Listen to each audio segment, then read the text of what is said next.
पहला सवाल मेरा यही रहेगा उनसे कि कश्मीरी पंडितों का पुनर्वास इतने सालों से क्यों रुका हुआ है? Why the delay?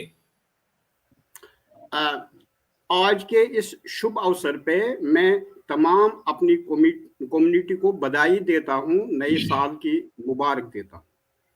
सवाल ये है कि हमारी रिहेबिलिटेशन कब होगी, क्यों नहीं हुई है अब तक, सवाल ये। तो मैं ये कहना चाहता हूं इसमें कि हमारी रिहेबिलिटेशन के मतलब रिटर्न एंड रिहेबिलिटेशन के बहुत सारे इश्यूज है। जब हमने कश्मीर छोड़ा तो हमारी बहुत सारी चीजें जो थी वो वहां पर खो गई, जिसमें हमारी even movable and immovable property जो थी वो सब वहीं पे रह गई। और उसके बाद हमने जो सबसे बड़ी चीज खोई वो हमारा कल्चर था, वो हमारा वहां पे रहन सहन था, वो हमारा वहां पे पड़ोसी था जो हमें लिहाज करता था, वो वहां का ब्यूरोक्रेट था जो हमें जानता था। तो हमने एक ही झटके में ये सारी चीजें खोई और हम आ गए इधर जम्मू। जब हम जम्मू आ गए तो देखिए हमारी जमीन जो है नॉर्मली उसको कोई नहीं ले सकता है। दुनिया की कोई भी ताकत जो हमारी लीगल जमीन है वहां पे उसको कोई नहीं ले सकता है, कोई भी ताकत उसको हमसे नहीं छीन सकती। एक बात, हमने खोया क्या? जैसे मैं आपको एक एग्जांपल दूंगा जो हमने खोया। हम कश्मीरी पंडित, आप सबों को पता है कि हम गवर्नमेंट मुलाजिम थे और बड़े बड़े पोस्टों पे थे। और लगभग ये देखा गया है कि जिस वक्त हमने माइग्रेशन की है 1990 में, तो सिर्फ कश्मीरी पंडित जो थे वो बड़े बड़े पोस्टों पे थे और 20,000 प्लस हमारी वहां पे पोस्टें थी।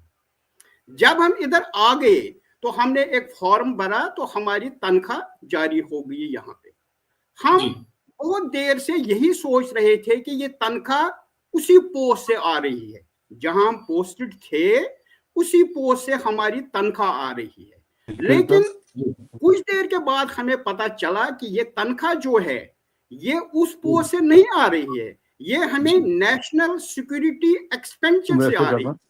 जी, तो नेशनल सिक्योरिटी एक्सपेंडिचर है उससे हमारी तनख्वाह आ रही है, ना कि उस पोस्ट से। जो हमारी 20,000 प्लस पोस्टें थी वहां पर कश्मीर में, वो धीरे धीरे उन्होंने अपने लोग उस पर एडजस्ट कर दिए और वो खत्म कर दी वो पोस्ट। जी। और हम इसको देखते रह गए, हमने ये देखा ही नहीं कि हमारी वो पोस्टें कहाँ चली गई। कुछ लोग अभी भी सोचते हैं कि हमारी तनख्वाह कश्मीर से आती है, उन पोस्टों के अगेंस्ट आती है। अच्छा, इस पर गवर्नमेंट ने या उस वक्त की गवर्नमेंट ने हमें ऐसे फंसाया, हमें ये बोला गया कि चूंकि आपकी कोई पोस्टें नहीं है, आपको हम देंगे एक special PM package. PM package में आपने क्या करना है जी, ये सुपर न्यूमरी पोस्टें हैं। अच्छा, नंबर 1। नंबर 2, आपको एक बॉन्ड लिख के देना है जी कि आप कभी जम्मू नहीं आएंगे। अगर आप जम्मू आएंगे तो जो वहां आपका डीडीओ होगा उसे परमिशन लेकर आना है जी। और अगर आपने परमिशन नहीं ली है, अगर आपने अपने डीडीओ से परमिशन नहीं ली है, तो वो डीडीओ कभी भी आपको टर्मिनेट कर सकता है, आपकी नौकरी कभी भी जा सकती है जी। तो इसमें हमें फंसा के रखा कि चलो जी आपको 6,000 पोस्टें देंगे, आपको क्वार्टर देंगे, आपको ये देंगे वो देंगे, तो आप चले जाओ। तो हमने मतलब वो कहते हैं सिटिंग डक्स की तरह इसमें फैसले को ले लिया, बॉन्ड भी लिख के दिया, चले गए उसमें।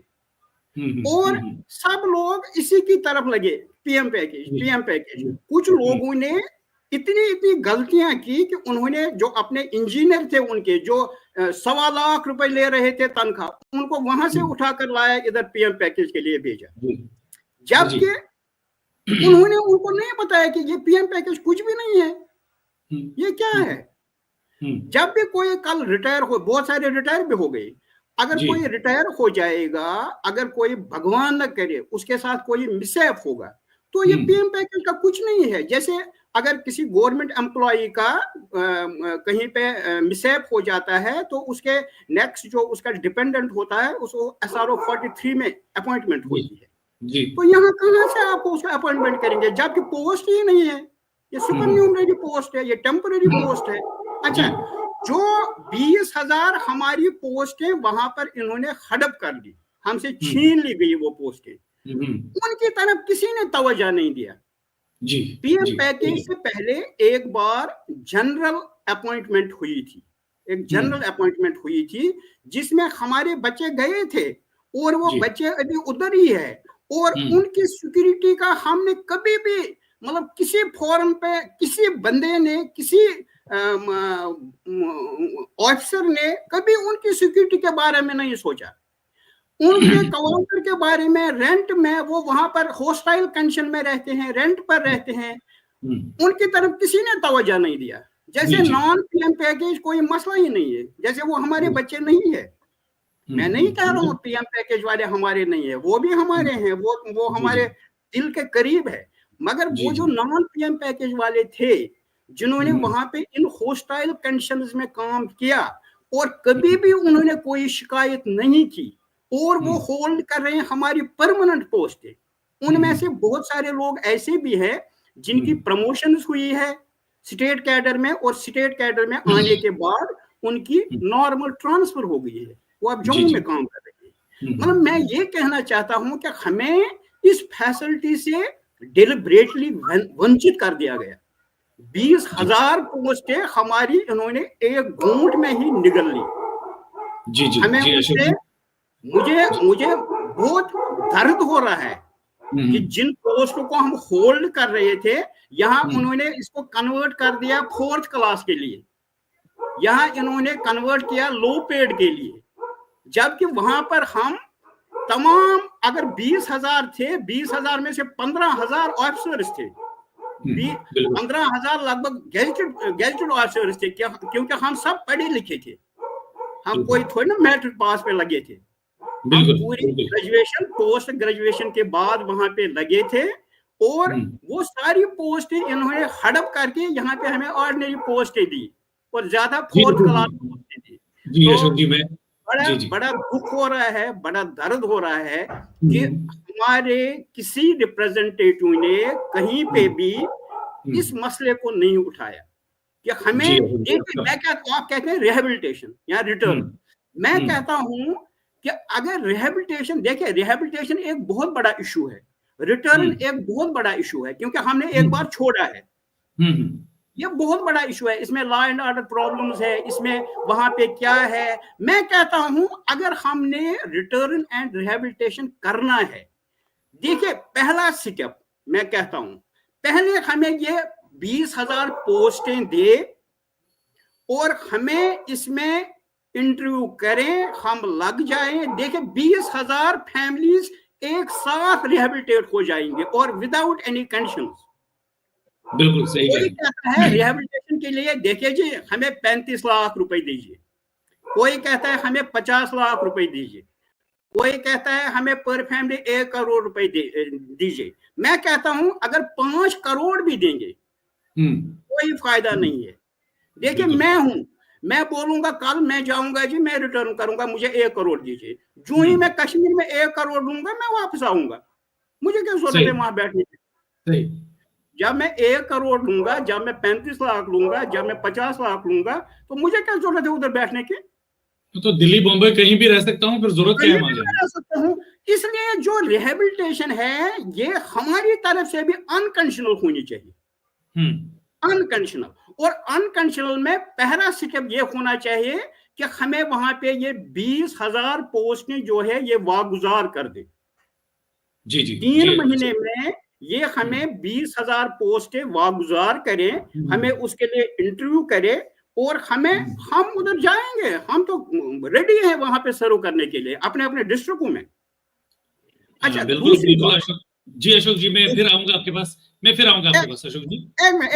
एक दूसरी बात रिहेबिलिटेशन के लिए जो जरूरी है, मतलब मैं समझता हूँ जो जरूरी है, जो देखे लॉ एंड ऑर्डर तो ठीक है इस वक्त, मतलब लॉ एंड ऑर्डर की कोई प्रॉब्लम नहीं है, ये मैं बता सकता हूँ आपको।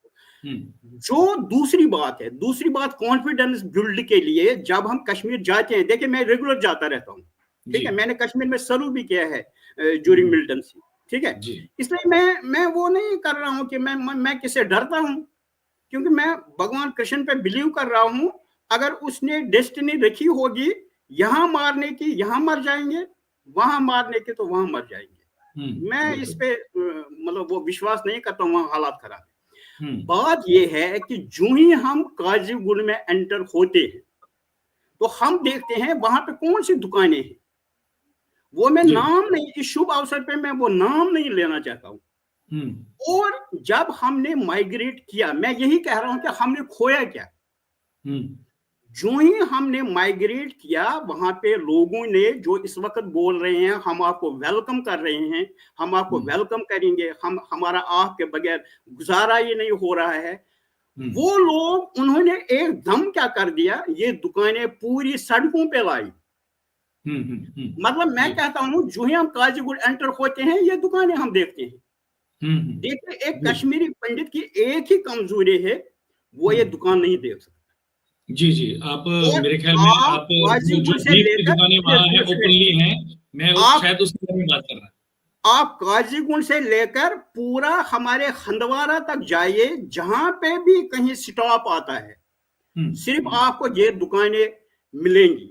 मैं जितने भी पहले थोड़ी छुपी होती थी, जब हम थे छुपी होती थी, लेकिन वही मैं कह रहा हूं, मैं कहता हूं उनके धर्म में है ये बात, ठीक है ना, चुप करके करें, पीछे कहीं रखे, ये दुकान बाहर लाने की क्या जरूरत है, ये कौन सी बाकी लोगों के रिलीजियस सेंटिमेंट्स की भी बहुत जरूरत है।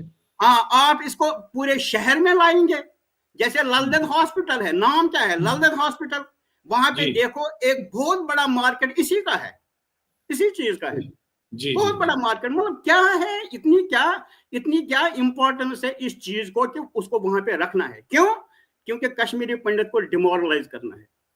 जो ही वो वहां एंटर हो जाएगा वो खुद ही डिमोरलाइज हो जाएगा, लॉ एंड ऑर्डर क्या करेगा हमें। जो है वो चीज देखेंगे, क्योंकि हमारे धर्म में ये नहीं है। मैं कश्मीरी पंडितों को आज भी ये बोलना चाहता हूँ कि वो चीज जो है हम उसको सोचते हैं ये गंदा है, गंदा नहीं है, वो हमारे धर्म में नहीं है, हमारे धर्म में वो हत्या नहीं है उसकी। तो जितने भी कश्मीरी पंडित वहां पर कश्मीर में है, चाहे कोई पंच है, चाहे कोई सरपंच है, चाहे कोई बोलता है मुझे कश्मीर में बड़ी वो देते हैं, वहां पे बड़ी इज्जत करते हैं, वो उनके साथ इस मसले को टेक अप करे। बिल्कुल सही कह रहे हैं, आपको ये दुकानें रखनी है, आपको ये दुकानें रखनी है, आप रखो पीछे कहीं छुपाकर। इस चीज की तरफ कोई नहीं जाता है। देखिए अगर ये दो चीजें होंगी, एक ये चीज सड़कों से हटेगी वहां से, दूसरा हमें 20,000 पोस्टें मिलेंगी, तो मैं बोल रहा हूं आपको 3 महीने में रिटर्न एंड रिहेबिलिटेशन मैं आपको गारंटी देता हूं इसकी।